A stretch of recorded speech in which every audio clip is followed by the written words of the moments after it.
Directorate of Printing and Stationery E-Office oina mathau tawduna paperless directorate oina ngasidagi lauthokrai. Masina transparency oina thabak tawba khak natana environment dasu achoba kanaba piba ngamlagani haina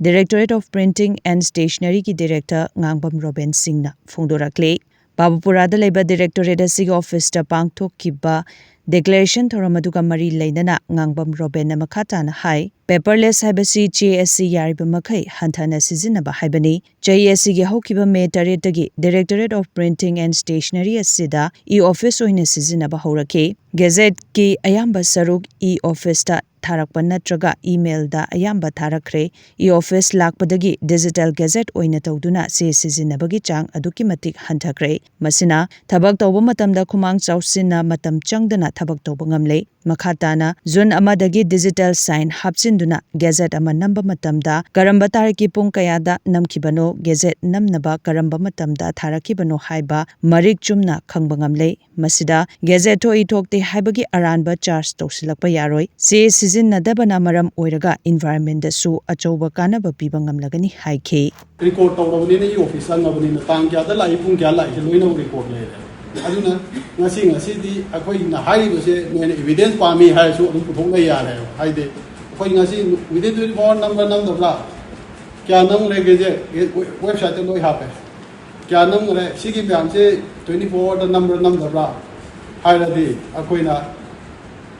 check to ya le akoi e-office anga thare go department le kai ni thare akoi na gadget order thokko tu adu mayam na so ma khangbiu gadget ki order si dama na date of issue of the order ma yawani department ki adu se ngasi tang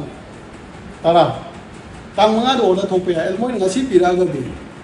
akoi ngasi namani adu gadget ki publication date ti ngasi tang kara oi adu makha do order du date di adu thani government manipur revenue department date adu wa moi thokko mong do adu aduna moina thokpa numit no te maru oise akoina thokpa numit se ne kaino publish taw public ta khangali se adu ne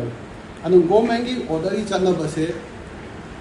sometimes makha da su ya maru oi base land acquisition gum bada mi gi yum thugai ni ga ha thami notice ki gazette thok to bi ya de khabar ha pa ngak na ya de adu kaino te notice lo ho do gazette thokpa numit ne natradi kai to ga gazette tu da chu to ta na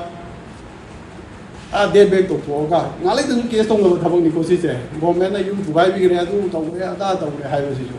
chumbe ai chumom do be adu ki de akoi jam kan sang ko se adu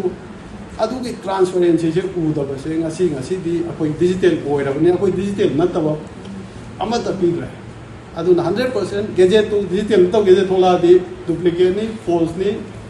unauthorized gadget ni hai ya ngasi digital sign yaw do ni aduga amana gadget putting work se website upload ta aduna akoi ni workforce se yam improve tawi adu paperless office hoy bana amana kai kane